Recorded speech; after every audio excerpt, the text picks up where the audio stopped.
All right.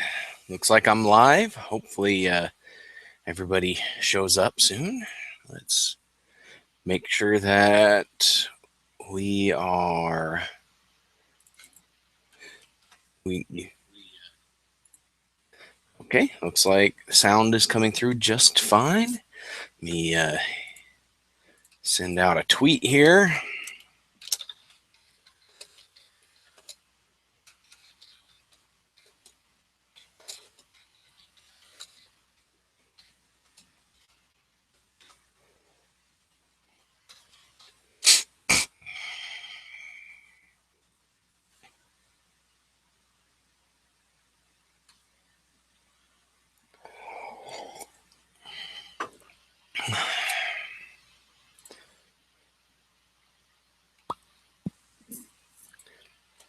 All right. It is now 8 o'clock.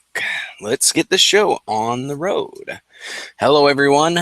My name is Zachary Knight, and welcome to Molehill Mountain, episode 10. That's right, the big 1-0. Yes, and Andrew is still out on vacation. Can't remember if he gets back next week or the week after, but he will be back shortly, and hopefully this show will be as entertaining as always when he gets back. So I am Zachary Knight, and today I'm alone again. I had a very busy week and did not have time to coordinate a guest appearance on this show, so sadly it's just me. I guess you'll just have to do. You'll have to make do with just me here. So this week I have been playing my my PSP. I don't have it over here with me. I thought I did, but I guess I left it over on my nightstand. I bought this PSP a couple of weeks ago and couldn't get the battery to work. The battery, I guess, was bad, and the game system powered on as long as it was plugged into a power source. But it couldn't play, it couldn't run if it was just on by itself. And I couldn't update the software. I couldn't download any games or connect it to my PSN account or even my Wi-Fi network. So I couldn't use it.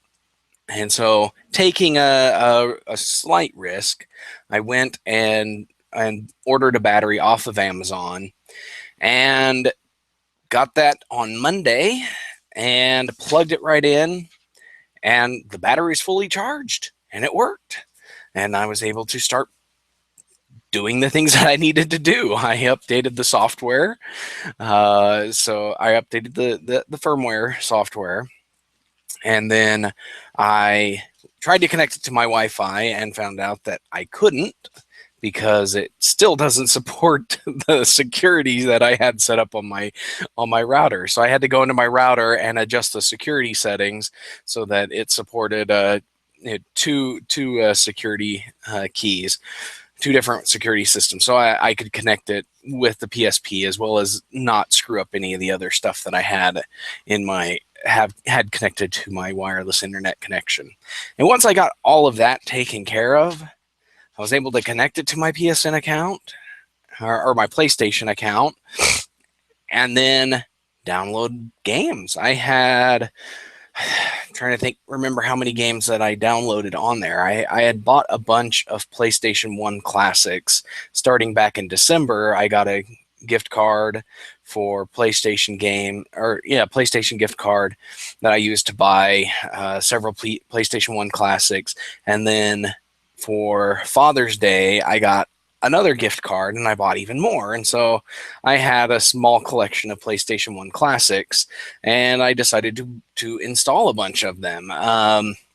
Lately, I'd been playing Castlevania Symphony of the Night on my PlayStation 3, and that one I'm going to continue to play on the PlayStation 3 just because I don't know how to get my save files off the PlayStation 3 and put them on my PSP, if that's even possible. So I'm not going to deal with that.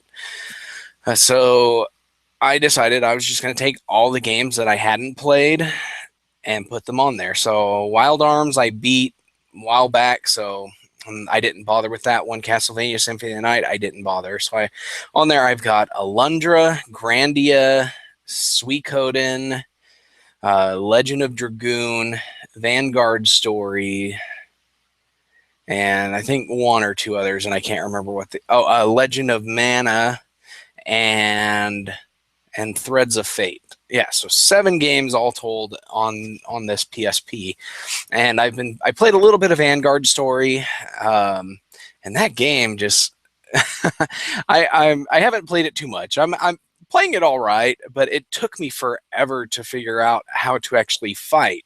For one, the X and O button were swapped. For most PlayStation games, the X button is the action button, and the O button is the cancellation button. Well, in Vanguard Story, that's reversed. And so I couldn't figure that out for a while, and finally I figured out how to attack.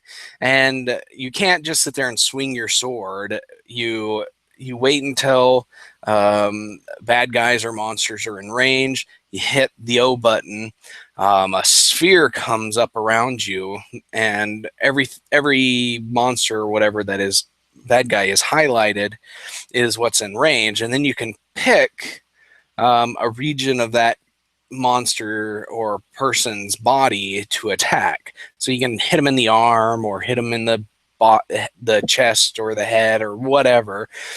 And I guess I haven't quite figured out the mechanics of that, because I'm just kind of attacking body parts at random. But I assume that you can search for weak points on certain enemies and attack them at those weak points and do extra damage. But I haven't come across that. I only played that for about half an hour. And then I switched over to Legend of Dragoon, which is a game that I've been wanting to play forever. I actually have a physical copy, but it's missing the 4th disc. And I figured $6 to buy it on PlayStation 1 Classics versus however much it's going to cost me to get either a full copy of this game or just a 4th disc from someone. I just went with the PlayStation 1 Classic, and so that's what I'm playing now. And this game is a great RPG. I'm only about 2.5 hours into it, and the game is 4 discs, so you're looking at 60 to 80 hours of gameplay here, and so I haven't even gotten to the good bits, the bits that I know that are going to be there. I haven't gotten to them yet. So far it's just I've gotten through one dungeon, and I'm on my way into the main part of the story.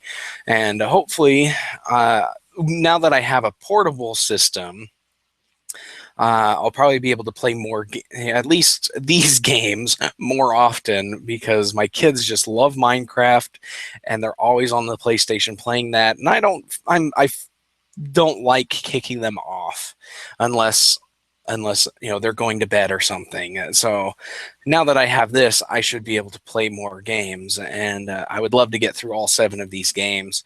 And eventually I would like to buy an expanded memory card, because the one that came with the PSP is only a 4 gig. I'd like to get something bigger, so that because of all 7 of the games that I've installed, I only have about 200 megs free left. And the smallest game that I downloaded was Vanguard Story, which was a surprising 79 megs. Everything else was several hundred to Legend of Dragoon's 1,000 megs. So I definitely, if I want to buy more games, I'd either have to play and beat the ones on there and delete them, or get a larger memory card. And I looked, and a 32 gig memory card is only like $8. So I think I'd go that route. So all told, so far I spent $9 on the PSP, another $8 on the battery, and then I don't know how much all the games cost me, but if I want to get a new memory card, that's going to be another $8 or so. So all told, so far $17, and this is probably the best gaming investment that I've made in several years. I don't think I've ever bought something that I know I'm going to use as often and excited to use. I have several DSs, but they're very different because you have to have the cartridges. You have to have the games on a cartridge. And so you can't just load it up with games and play it whenever you want. You have to carry the games with you that you want to play, and you can't just say, oh, I want to play this game, and realize, oh crap, I left it at home because I didn't think I wanted to play that game while I was out. But that might change if I get around to buying a new 3DS, which is something else that's on my to-buy list, because with the 3DS, I've got access to the Virtual Console store, and I'd be able to buy Game Boy games, Game Boy Advance games, I think Game Boy Advance, but at least Game Boy games, NES games, and with the new 3DS, I'd be able to get Super Nintendo games. And that would keep me happy too. I would be totally content just playing the classic games on the 3DS. And you know, because I like classics. Of course, the 3DS also has other games that I'm interested in from indie developers and stuff, like Shovel Knight's on there and a few other games. So the 3DS is definitely something that I'm interested in. But I looked, and the new 3DS is $200 at Walmart. I'm not buying that right now. The 2DS is only $80. So that's a little more tempting, but I wouldn't have access to the full Virtual Console library with that one. So that's so that's my handheld and gaming business for this week. I still haven't beat Castlevania. I'm about 180% through that. So I only got to play like 2 hours this week. This week has been very busy. But now that my kids' sports are done, I should have more time to devote to gaming and game development, and also more writing. I got one story written this week, which we'll get to here in just a minute. But I also want to do some fiction writing. That's something that I've been meaning to do for a while too. And after having a conversation with my wife about, you know, where to put things, you know, I want to split my development time between game development, working on my game. I don't want to put that on hold, and writing a novel. I've written a rough draft of a novel before, more of a outline / rough draft. But I want to actually write a full-fledged novel and publish that on, self-publish it digitally, and hopefully it makes me some extra money. I'm not looking to quit my job off of a single novel, but you know, if I can make a couple $100 a month selling, you know, with this novel, that would be awesome. If I only make a couple $100 period, that would still be awesome. But I would definitely love to see more money come in than less. So we'll see how that goes. I don't have anything to talk about with this novel yet. I actually haven't 100% decided on which of my story ideas I want to actually work on right now. I'm still kind of weighing the pros and cons of several story ideas that I have, and hopefully I'll be able to sit down. I'm leaning towards one. I've already started doing some research into the world and characters that I want to include in this. But my mind keeps going back to this other story idea that I have, and so I may just switch to that one because it's a little more exciting to me right now. So that's just something that I'm looking at. But yeah, but it's going to be fantasy. I know that much. I'm I like sci-fi, but I don't think I would be able to write a good sci-fi novel right now, because most of my ideas are fantasy based, and I think that's where my heart lies and where I want to be with at least the first few novels that I write. And so that's what you'll see from me in the future. But if you are interested in story idea, stories that I've written, I think I only have one real actual story. Let me see here. Yeah, if you go to easynight.net, that's my personal website. There's a menu option called Books and Stories, and under that is a story called The Shadow. It's not very good. I like it. It definitely has some major flaws, one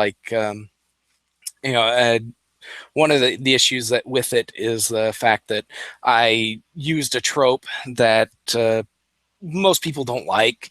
It's the trope of not identifying the main character so that you think it's human, and then you find out as the story progresses that the main character isn't human. It doesn't really make the story all that much better. I think it probably, and this is something I wrote several years ago, and as I've had time to reflect, I've realized, that's not the best idea ever, and the story would have been so much better if I just was upfront that the character was a wolf.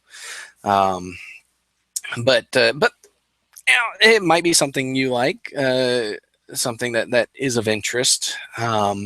So if you want to read that, it's not too long. I don't know how many words it is, but it's definitely something you could read in just a couple 10-15 minutes, if even that.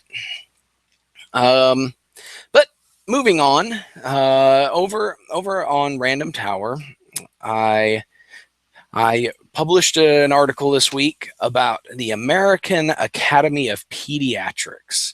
This is a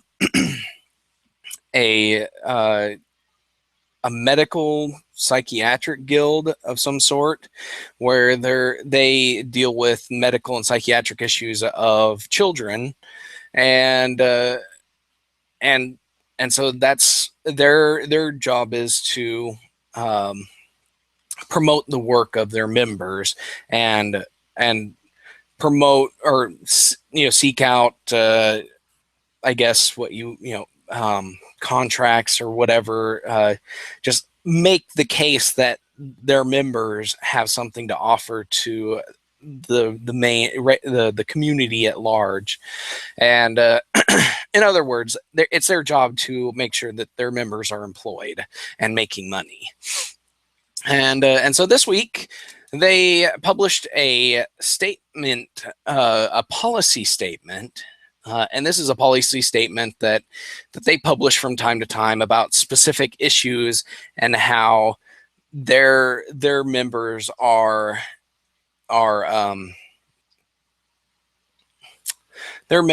uniquely qualified to address these issues. And then they propose They propose policies for their members, and also policies for the public at large, and how to address these. And this month's topic happened to be something that kind of surprised me, because we haven't really talked about it in a while. But their policy statement for this month is that video games are dangerous, violent video games in particular.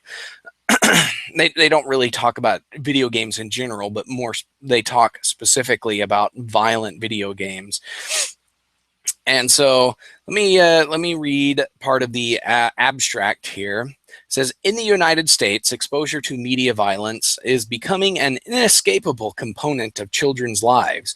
With the rise in new technologies such as tablets and new gaming platforms, children and adolescents increasingly are exposed to what is known as virtual violence. And yes, they put that in quotes. This form of violence is not experienced physically. Rather, it is experienced in realistic ways via new technology and ever more intense and realistic games.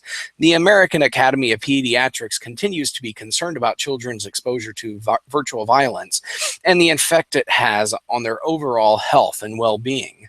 This policy statement aims to summarize the current statement or state of scientific knowledge regarding the effects of virtual violence on children's attitudes and behaviors, and to make specific recommendations for pediatricians, parents, industry, and policymakers.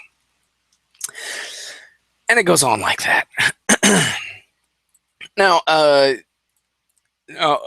I'm probably not 100% qualified. I'm probably not even 50% qualified to comment on the work that American Academy of Pediatrics and their members do, but there are people who are.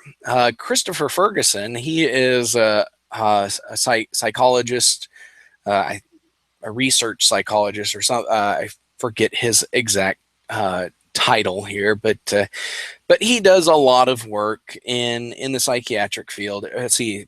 Here we go. Professor of psychology, media effects researcher, and author of speculative fiction. But he took a look at their policy proposal, and he found it severely lacking. And I'm not going to quote everything that he said. I recommend you go to Random Tower, read this article, read both the AAP's policy brief and Christopher Ferguson's breakdown, because it's great. You'll get a good laugh out of AAP's statement on its own, and Christopher Ferguson will make you just enjoy the whole thing. But here's the first thing he says. It says, first, the AAP presents the results on media violence as if they were consistent. They argue that hundreds of studies show that linkage between virtual violence and aggression has been well supported and is robust. But this claim is easily contradicted by a whole host of studies that find no effect for media violence on aggression. Other studies have examined links between media violence consumption and societal violence and found that media violence is, if anything, associated with reduced societal violence. This is not to say that evidence is consistent against either effects either. Some studies do find some evidence for media effects, although typically small and usually for minor behaviors. Yet others do not, claiming consistency is either directly merely discredits the claimant as a credible source of information. So what he's saying is that they're full of it. That's all it comes down to. Everything that they say is a blatant lie. They misrepresent facts. They misrepresent the medical profession. The everybody in there. They talk about how there's a scientific consensus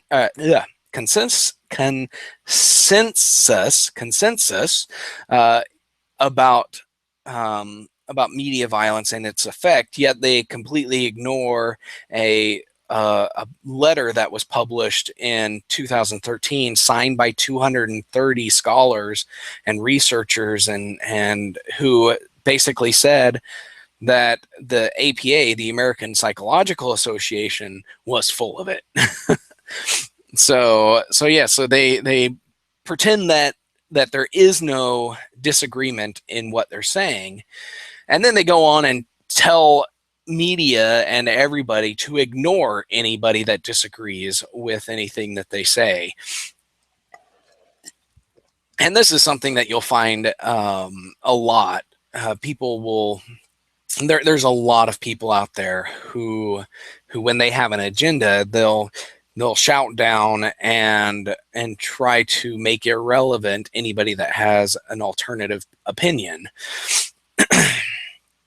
And so we've got all of those facts, and I totally recommend that you should read both of these, because it'll get you a better idea of what exactly is going on.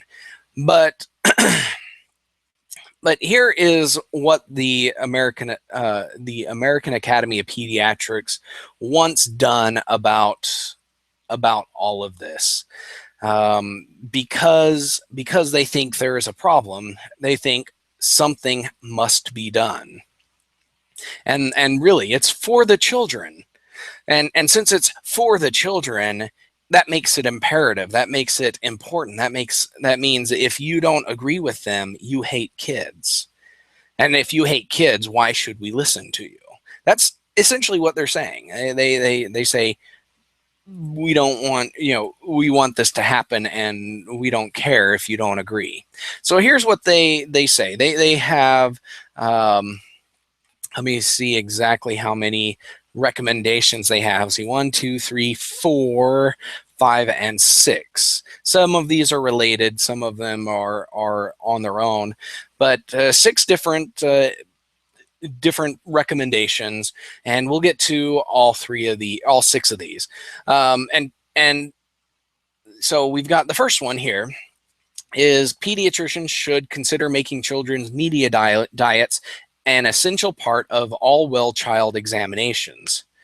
So what they're saying here is they want, when parents like myself take our kids to see the doctor, they want the doctors to interrogate me and my wife about what we're letting our kids play and watch. And frankly, that is none of the business of our pediatrician. Our pediatrician is there to talk about our child's physical health. Mental health is not the pediatrician's responsibility. Now, if the pediatrician sees evidence of emotional or psychological abuse, that's another thing. But just to interrogate us just because we're bringing our kid in for their annual well child checkup is none of their business, and I would refuse to answer any such questions.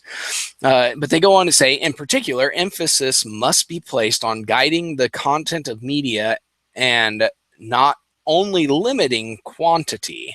So what they're saying is that they want pediatricians to step in and say, we want you to tell parents what kind of games and television shows that they're allowed to play. And but they also want pediatricians to tell parents to limit the quantity. And then they go on to say, impartial ratings, such as those issued by Common Sense Media, can be used to help guide selection. And this is where this boggles my mind here. Impartial ratings. And this is something that they address several times in this, is that they don't trust the ESRB, because the ESRB is an industry-run voluntary rating system.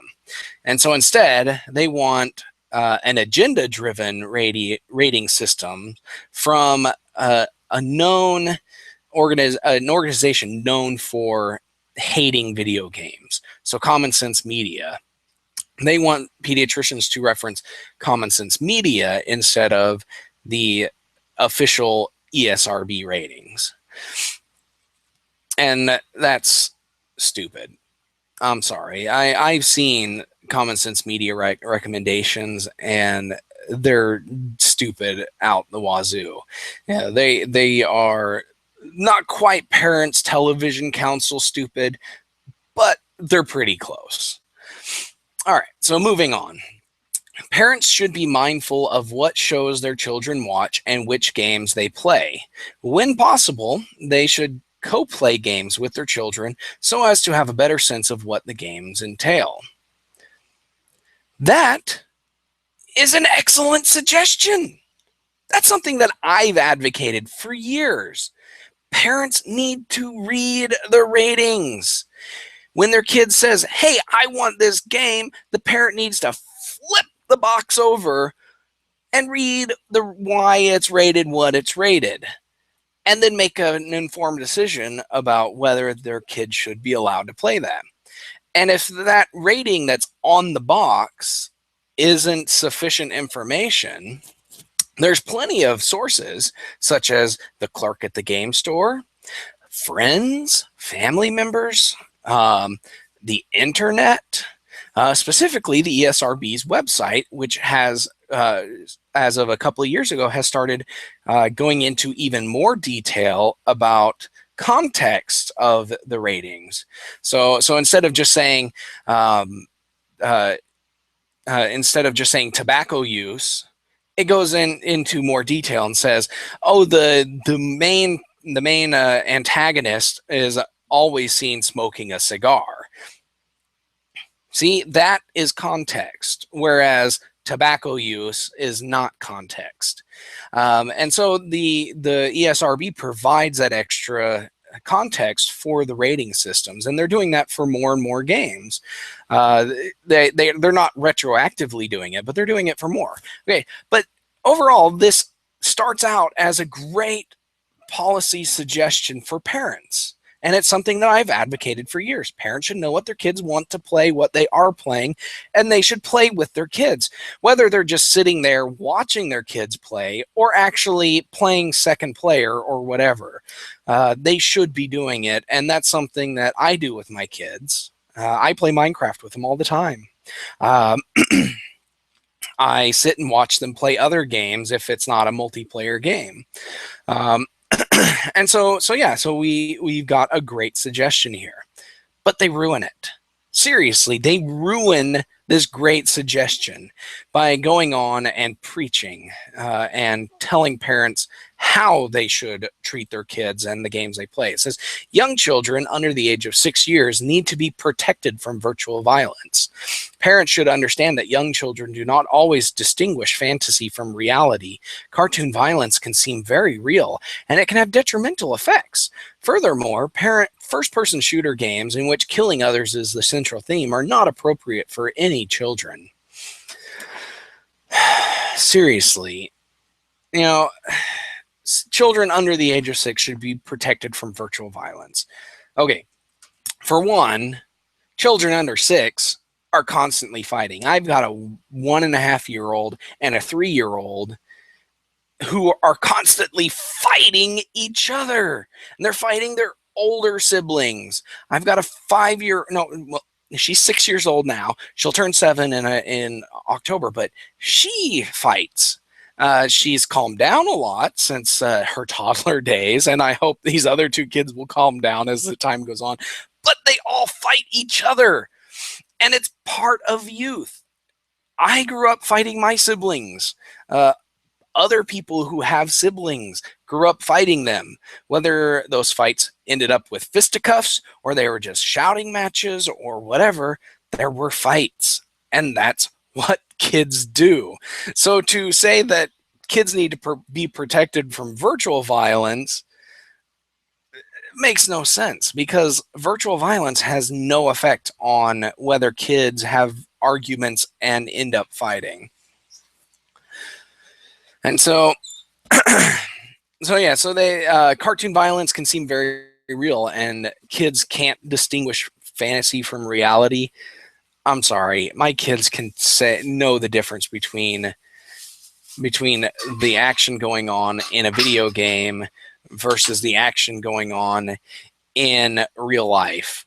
They know the difference.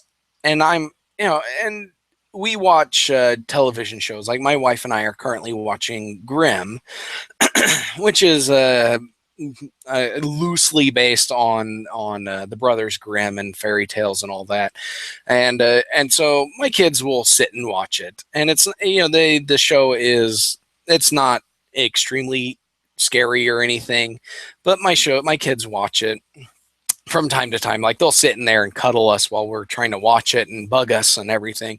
And then when it gets to a scene where one of the characters transforms into its scary monster shape, they don't usually have a problem. We explain to them how television makeup works and how television effects work, because this is mostly CGI work. But we tell them that these are essentially costumes that these people are wearing, and so no big deal. And my kids, they recognize that and they understand it. So I don't understand this claim that kids can't tell fantasy from reality, because it makes no sense to anybody that has kids. And then they get into some kind of I don't know. This is kind of out there because anybody that pays attention knows that this stuff doesn't work. But here they go on to say, on state and local levels, policymakers should consider promoting legislation that provides caregivers and children better and more specific information about the content of media of all forms, especially with regard to violence, and should enact laws that prohibit easy access to violent media for minors. If that sounds familiar, it's because it is. That is essentially, they're asking state and local governments to do what the Supreme Court struck down back in 2012. 2012, I forget now. But way back when, Brown versus EMA, which actually started out as Schwarzenegger versus EMA, which is cool.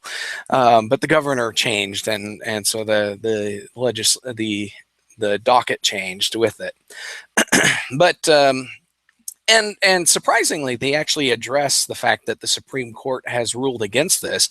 But basically, they're saying that the Supreme Court was stupid.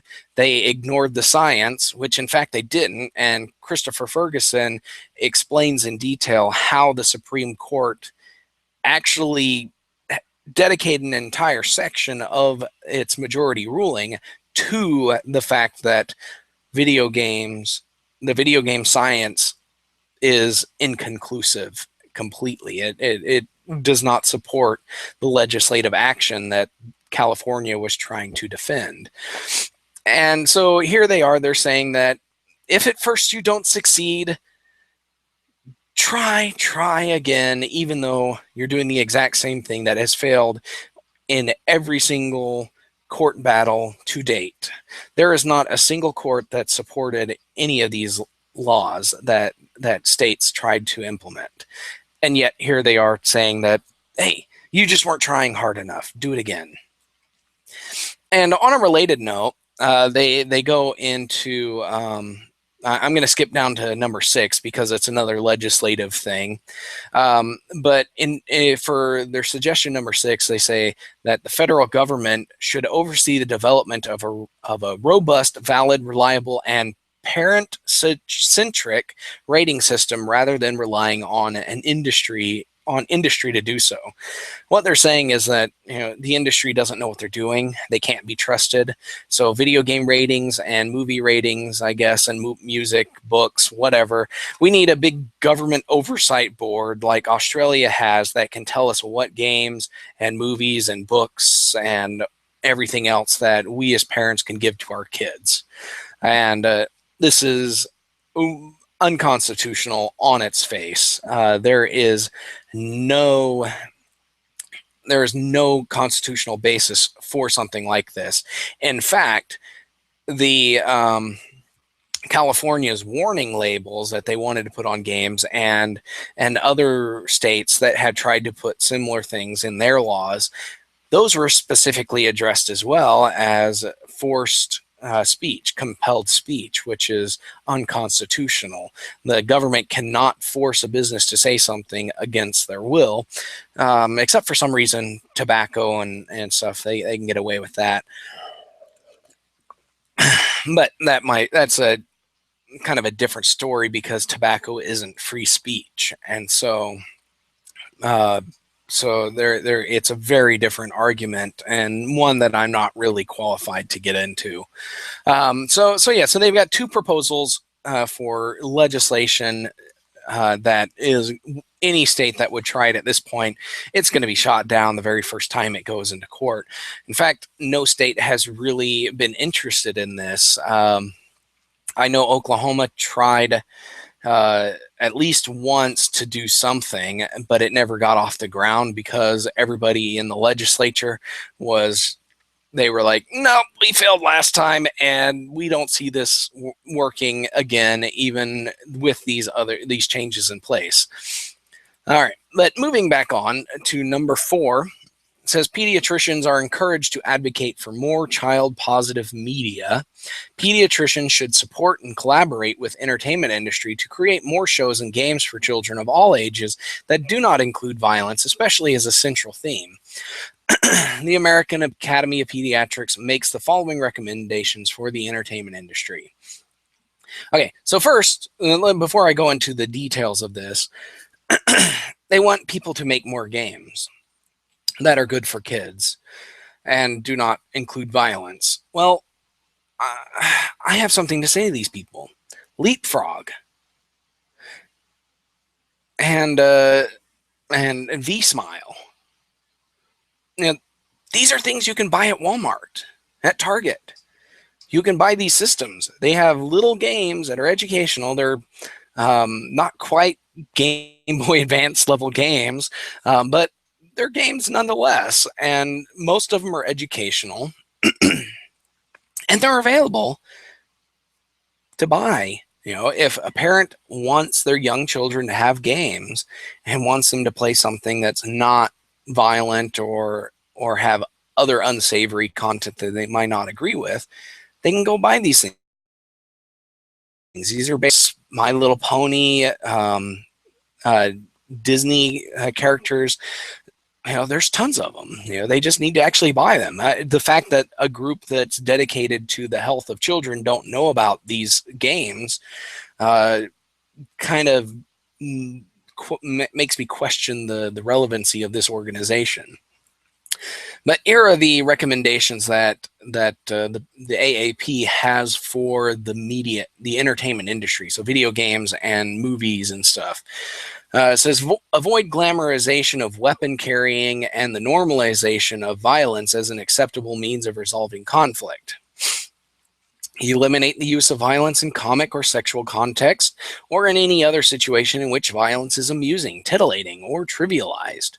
Eliminate gratuitous portrayals of interpersonal violence and hateful, racist, misogynistic, and homophobic language or situations unless explicitly portraying how destructive such words and actions can be. Even so, violence does not belong in media developed for very young children. If violence is used, it should be used thoughtfully as serious drama, always showing the pain and loss suffered by the victims and perpetrators. Video games should not use human or other living targets or award points for killing, because this teaches children to associate pleasure and success with their ability to cause pain and suffering to others. So, amongst all of these suggestions, they basically want the video game industry and the movie industry to stop making everything from Cabela's Big Hunt to Manhunt 2. Everything in between. They apparently they don't even like Mario Brothers, because Mario Brothers portrays violence against living targets. Koopas and Goombas are living targets. They're fictionalized targets, but they're living nonetheless. And all these other suggestions. Basically, they're saying that violence is bad and you should not make any video games that contain it. And I don't see this flying at all with the video game industry or the movie industry or the book or music industries at all. There is no way that any of them are going to be interested in following any of these guidelines, because one, adults play games, adults watch movies, adults read books, adults listen to music, and adults in general like this kind of stuff. Some adults don't. Some adults like it more. Some adults like even more intense stuff than what other adults like. But the fact is, adults like this stuff. And adolescents like what adults like. That's just part of that transition from kid to adult. And we shouldn't be in the business of interfering with the development of adolescents outside of preventing them from actually hurting themselves or hurting other people. But that's not really the purview of the video game industry. That's the purview of parents. And if parents decide that such video games aren't acceptable and shouldn't be allowed, that's their prerogative. But to tell the video game industry as a whole that they have to do this, that's a no-go. And then finally, this is where they kind of show their true colors here.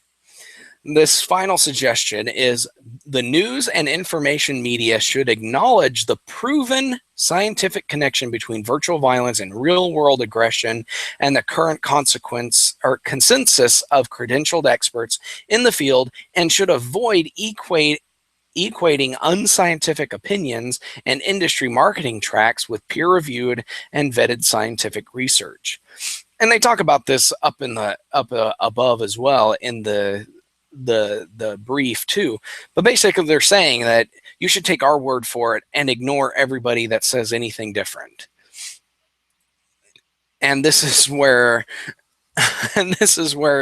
they just basically throw all credibility out the window, and any group that says to listen to them and only them, they aren't worth their salt, and you should just ignore them, because just by that one statement, you know they're saying something that they know is false.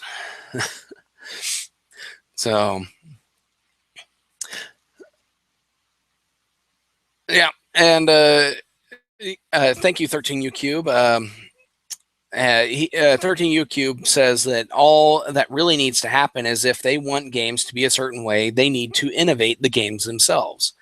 They need to make the games that they want made, or hire somebody to make the games they want made. And like I said, we've already got vSmile and Leapfrog and those systems.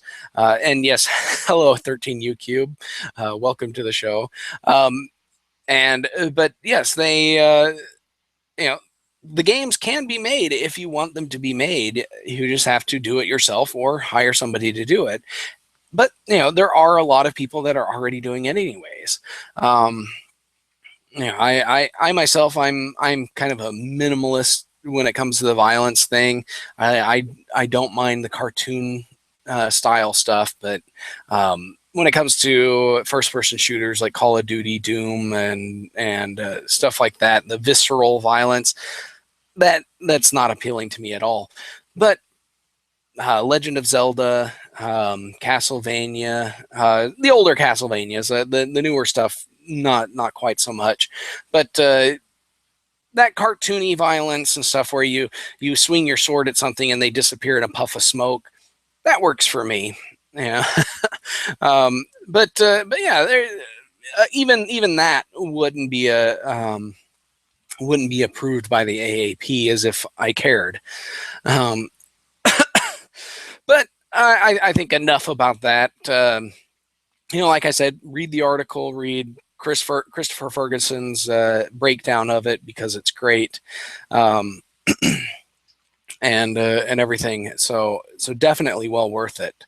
And especially as looking at a group that wishes that Brown versus EMA never happened. That they wish that didn't happen, and so, but it did, and this isn't going anywhere. They published it, but I think that's as far as it's going to go.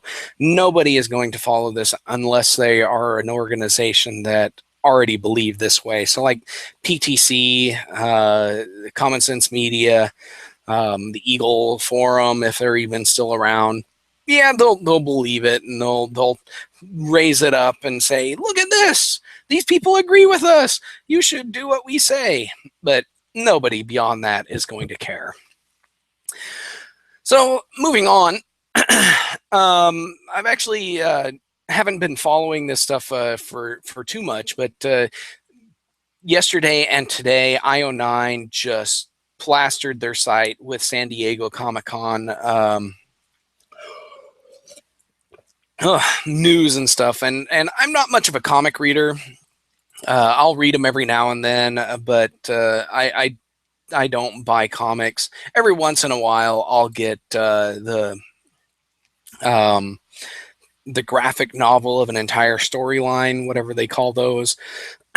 But I don't buy monthly comics at all. But I do love comic book movies, comic book cartoons, comic book television shows. I watch them all. And so I love them. And well, I don't watch them all. Like I've never seen Sin City or watched Watchmen or anything like that.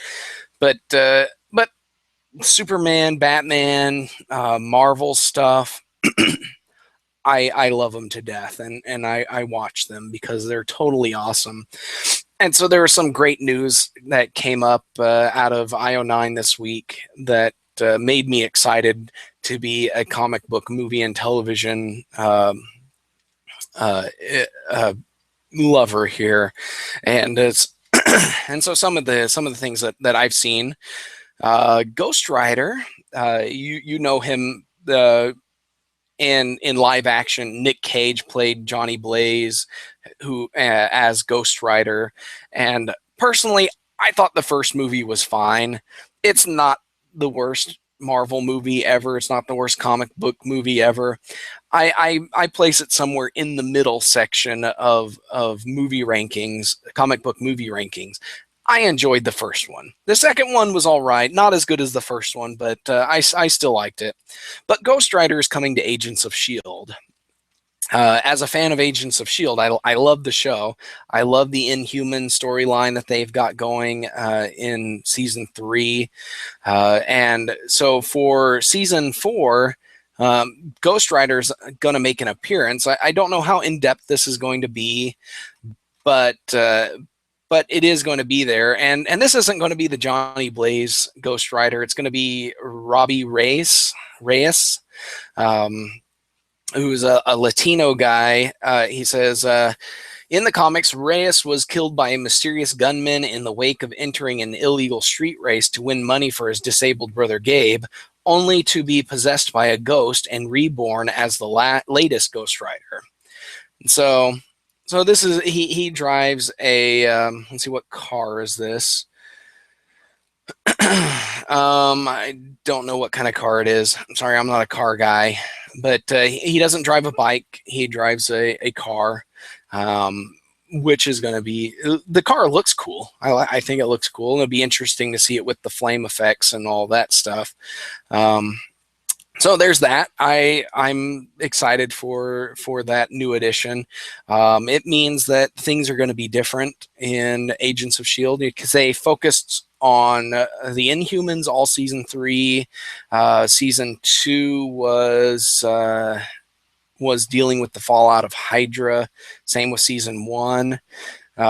So yes. So season 4, there it looks like they're going to just go all over the place with the mystical side of things and everything. So yeah, it looks really cool. I'm excited for Ghost Rider. Let's see. Let's continue talking about television shows. The Arrow is bringing another vigilante on the show, the Ragman. I don't know much about him, so I can't say whether I'm excited for this or not, but I know that Arrow has done pretty well. They had the Damien Dark and Hive thing was not their strongest arc, but I still enjoyed this last season, and so season 5 is going to have a new vigilante. Whether he's going to be an actual team member or kind of an antagonist type of vigilante, we don't know. There was some talk that that a new vigilante was going to show up, one that was going to be a little more deadly, reminiscence of season 1 Arrow, who killed people rather than maiming them. So we'll see. The Ragman might be along that. YouTube is the only television you consistently watch. Yeah, I watch most of this stuff. I don't watch it live. I watch it recorded. I DVR it, or I watch it on Hulu or whatever. But yeah, I do love my television superhero stuff. iZombie is coming back. I wish that was a part of the DCCW because it fits so well, but I love it. And Rose McIver is one of the greatest actresses out there, and I would watch everything with her. And funny enough, I learned not too long ago that she was actually a Yellow Power Ranger. So I forget which season of Power Rangers she was in, or which series she was in. But let's see. The Flash, a new trailer launched for The Flash, and boy, they lay it out that this is Flashpoint. Everything is screwed up in this timeline. Barry's mom and dad are both alive and out of jail. He doesn't know Iris or Joe West. Wally West is the new Flash. I don't know if that's Wally West became the Flash instead of Barry Allen type situation, but Wally West is Kid Flash. The trailer had Cisco as some tech billionaire who is a real jerk, and it'll be fun to watching Cisco be a jerk and a billionaire at the same time. And a few other things in there. But yeah, I watched the Flashpoint cartoon movie, and I didn't like it too much. There was some cool stuff in there. I would have loved to watch an entire movie dedicated to Thomas Wayne as Batman, because that was the most interesting part of that entire movie. I didn't care about anything else that was going on in there. I didn't even care about the main Flash stuff. The movie was about Flash, but just that small segment of Thomas Wayne as Batman was just super cool. And I wanted to see more of it. I wanted to see an entire Thomas Wayne Batman movie. Flashpoint.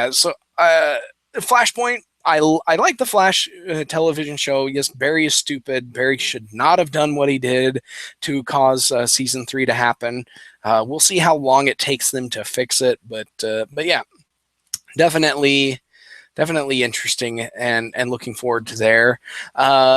In Legion of Doom news, or Legion of Doom, Legends of Tomorrow. I kind of spoiled my own topic here, but Legends of Tomorrow just started this past year, where they teamed up a bunch of superheroes on a time traveling adventure. Well, they are bringing in a team of supervillains to fight the Justice Society, essentially. So we got the Legion of Doom. They say that Malcolm Merlin, Damien Dark, the Reverse Flash, and Captain Cold are all going to be part of this group, and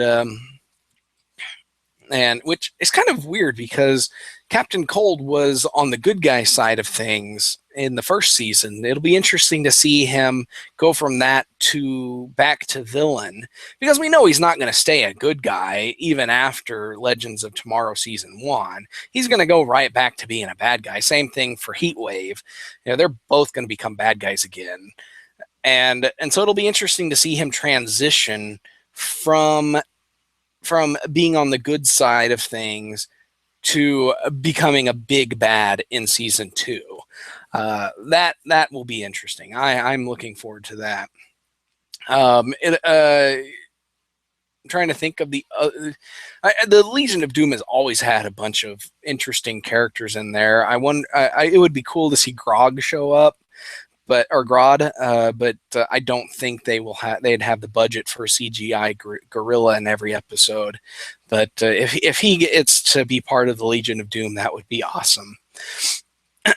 But yep, so we've got on the hero side, they've got Stargirl, Obsidian, Dr. Midnight, and Hourman as part of the new cast. I don't know anything about Obsidian, Dr. Midnight, or Hourman. I read a little bit about Hourman when they announced his character, or when his character showed up at the season finale. I know some about Stargirl from the Justice League Unlimited cartoon, but I don't remember anything about Dr. Midnight or Obsidian. And so I'm looking forward to seeing what other characters show up. I believe that uh, uh, um, Vixen, I believe her grandmother is going to be part of this show. They couldn't get the actress for, as from what I understand, they couldn't get the actress who played Vixen in the Arrow episode to sign on for a full season's worth of episodes because she had other conflicts. But since she inherited the abilities, they were able to say, okay, we'll just get some other actress to play her grandmother as the young Vixen of that era to come in and play that. So that'll be cool. The Avengers cartoon, the Avengers Assemble, sucks. It's one of the worst cartoon Marvel cartoon shows I've ever watched. Oh, that's weird. I don't know why. It seems like everybody gets it late. The last couple of episodes, I've gotten people show up like 45 minutes into the show. But yeah, I don't know why the stuff, the notification goes out so late. Maybe I just need to create the live stream earlier in the day. But I don't know. I'm still learning here. Oh, it's the time zone change. Yeah, that could do it too. But going back to the Avengers cartoon, I think it's a terrible show. It's stupid. The characterization of all the heroes are stupid. They horribly underuse Black Widow. I think out of the 2 seasons of episodes they've done, I think she's only been in like 5 episodes altogether, something dumb like that. They haven't brought in any new characters since season 1, except for Ant-Man, and it's the Scott Lang Ant-Man. They did have Hank Pym in there for 1 or 2 episodes, but they switched to Scott after the Ant-Man movie, of course.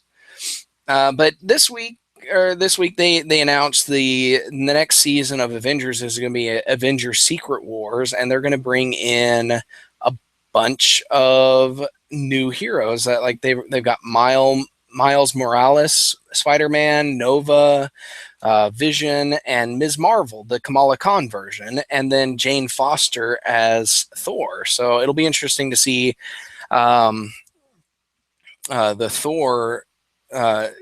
What happens with Thor himself to switch it over to Jane Foster. But they're also bringing in Black Panther, Wasp, and Vision as well. I don't think Vision was in the other seasons, but yeah, it looks like they're trying to promote more of the Avengers team they've got in the comic books versus what they have in the movies. The Avengers Assemble cartoon started off as a cartoon version of the movies, and then it looks like now they're trying to roll it into the comics instead. But, I'm all for having Kamala Khan show up in a cartoon show. I just wish she had a cartoon show of her own. Maybe even a team up of Kamala Khan and Miles Morales would be totally awesome, because Miles Morales is actually in the Ultimate Spider-Man cartoon. But yeah, let's see what is next. Okay, moving on to the movie side. They showed off Hulk's armor. They're giving Hulk gladiator armor for the new Thor movie. He's got some big hammer thing and a big old axe and a helmet and a spalder on his shoulder that he wears on his shoulder. So he's basically going to be kicking butt in this movie, and I'm looking forward to that. I wish they had a trailer out for that one. But on the DC side of things, Suicide Squad actually looks entertaining, and I want to go see this. They launched a new trailer, and they showed a little bit more about what kind of what their mission is, but they still haven't revealed the actual mission. It looks like it's going to be something mystical, possibly, because there's some kind of swirling vortex in the middle of the city, and I don't know what they are. Maybe like charcoal demons of some sort. They show them fighting these things, shapeless uh, husks of whatever, and and so it looks like it's going to be a mystical thing, which kind of explains the two mystical the inclusion of two mystical uh, bad guys in this team up. But yeah, I think this looks really good. It looks like it's going to be a great, fun movie, and it fits tonally with the Zack Snyder verse, but it looks like it actually is fun compared to the rest of the Zack Snyder verse. So, but then Wonder Woman, a new trailer launched for that, and Wonder Woman looks great. It takes place World War I, and it looks like it's going to be a lot more violent, and it's going to show the combat and nature of war more than what Captain America, the First Avenger, did. Where Captain America focused a little bit more on the fantastical sci-fi side of things with Hydra, Red Skull, and Captain America. This one looks like it's going to be more, this is war, and this is what happens when you get a superpowered being involved in the war. So, and it looks fun. It looks like they're going to have a lot of fun with making this a period piece with Wonder Woman as the central character. And so I'm actually excited about this one. Unfortunately, you have to wait almost an entire year for it to launch, but it still looks like it's going to be a good movie. I think they learned a lot of lessons from Batman v Superman and have fixed almost all of them with a Wonder Woman.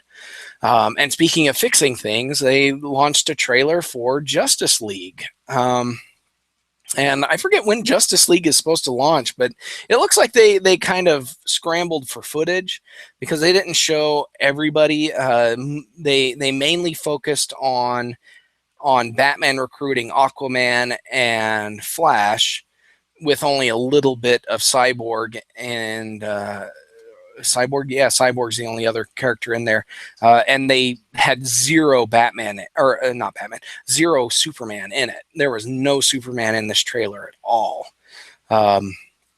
There was a little bit of Wonder Woman, not a whole lot, but a lot of Flash and a lot of Aquaman. And what I've seen of both of them, I love it.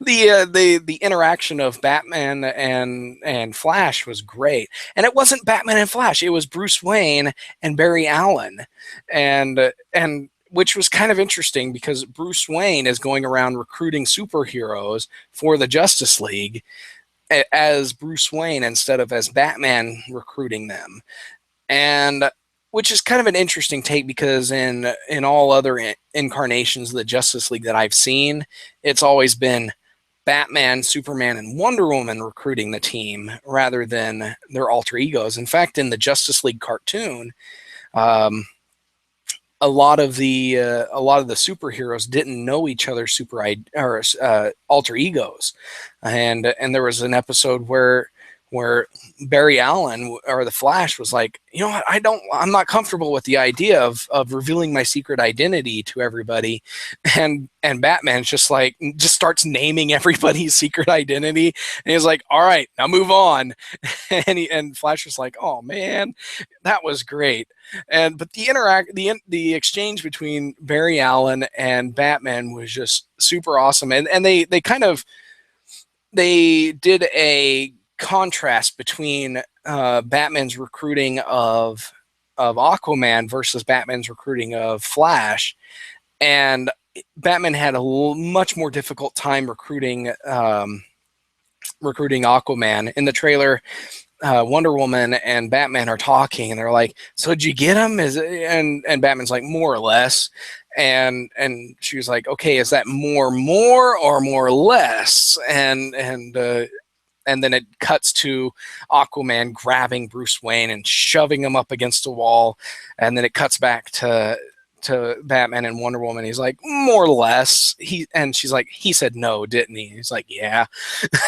That was great. But then when they do Barry Allen. Batman's just kind of sitting in Barry's chair in his secret hideout, and Barry Allen walks in, turns on the lights, and there's Bruce Wayne sitting on the chair, and and uh, and Bruce Wayne's like, Barry Allen, I'm Bruce Wayne, and Barry's like, that's kind of an odd way of explaining why a stranger's in my second favorite chair, and then they do the exchange, and Barry's trying to deny that he's the Flash, and so Batman or Bruce Wayne just pulls out a batarang and throws it, and then it cuts to slow-mo where it, like, it's showing the super speed, and Barry Allen dodges it, looks at it and realizes what it is, and he turns and grabs it, and he's just like, whoa. And then at the end, and Bruce Wayne explains that he's recruiting a team, and before he can even finish the spiel, Barry says, I'm in. He says, I don't, yeah, and Bruce Wayne's just kind of taken aback, and Barry's like, I need more friends. It was just hilarious. And then he's like, can I keep this? So I think this is going to be a good movie. I think Warner Brothers has learned their lessons with Batman v Superman, and they're trying to make a better, more comic centered movies. And so just watching these trailers, either they learned enough to cut the trailers in a way that makes these movies look fun, or these movies are actually going to be fun. And I'm hoping that it's going to be the movies are actually going to be fun, because if they can erase the sour taste that people have of Batman v Superman, I think this is going to be. I think Marvel's got a real contender, and Marvel's gonna have to step up their game, because these things look good, and so yeah, and that's it. I think I haven't seen. I'm trying to think if there was any other comic book show news that I care about.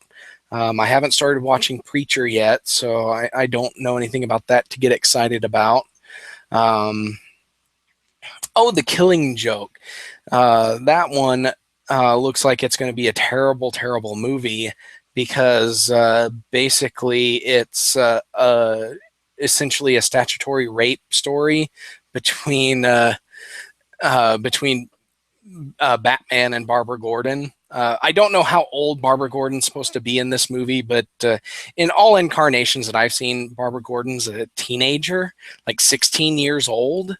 And if even if this takes place after she comes of age and it's like 20 years old or whatever, it's kind of a gross situation where you've got a father figure taking advantage of his best friend's daughter, and that's kind of gross to me.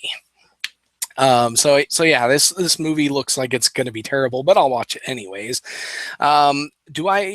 Says, are you a guy that likes to be surprised while I read spoiler stuff? I read spoilers. I don't care about spoilers. Spoilers make me more excited to watch something, or to read it or whatever. I don't. I'm not an anti-spoiler guy. I'm a dedicated reader of IO9's morning spoilers posts, and I read everything about every comic book movie that's coming out, every comic book show. So yeah, no, spoilers are just fine for me. Let's see. I think that's everything. I think this year is going to be a great year for movies and television, for me at least. I'm excited to watch everything that's coming out on television. Surprisingly, they didn't have anything. Well, they had something about Supergirl, and now I'm trying to remember what it was. Because they have they're bringing in characters for that, and it's coming to the CW, and it'll be interesting to see how they bring it together into the rest of the DC CW universe. Are any interest in the Star Wars movies? I have not watched Star Wars Episode 7 yet, and that's shame on me. It's just I don't get the chance to go to the movies very often. I still haven't seen Batman v Superman. I still haven't seen Captain America: Civil War, and yes, I still haven't seen Star Episode 7. I'll probably watch them all eventually. The Episode 7's in Redbox, and I just haven't gotten the chance to actually rent it yet. With kids and sports and everything, I just didn't have time to actually watch a movie. So yeah, I'll probably be watching it in the next couple of weeks. But Batman v Superman and Civil War are not available for rent yet, so I haven't watched them. But yeah, I don't see myself buying Batman v Superman. But Civil War I'll probably buy eventually. But yeah, let's see, anything else. I'm paging through IO9 real quick to make sure I got everything that happened that they've reported on so far. But apparently Ghostbusters isn't as bad as everybody was expecting it to be.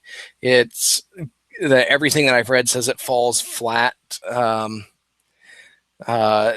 in the third act, but the first two acts are pretty solid.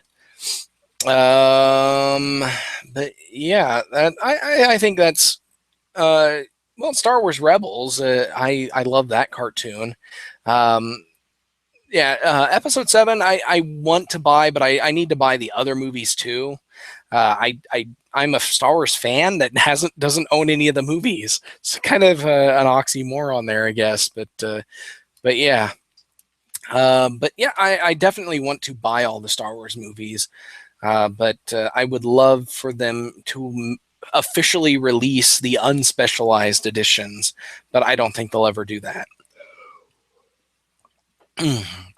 But yeah, I think I'm going to call the show over at this point. We're an hour and 15 minutes in, so thank you 13U Cube for showing up. Hopefully next week we'll get the notice out a little bit earlier in the day. I think I'll try to create the show several hours beforehand so that it's in people's YouTube queues, so they can actually see it. But yeah, so we'll say goodnight and no worries. You know, I know not everybody can watch the show every week. But so we'll say goodbye. My name is E. Zachary Knight. You can follow me on Twitter at Easy Knight. You can follow my game development work at DK_gaming on Twitter and DivineKnightGaming.com. And if you're interested in the Oklahoma game development scene, it's DK or it's OK Game Devs on Twitter and OKGameDev.com. And follow Easy Knight if you want to follow my campaign for Congress and my book writing.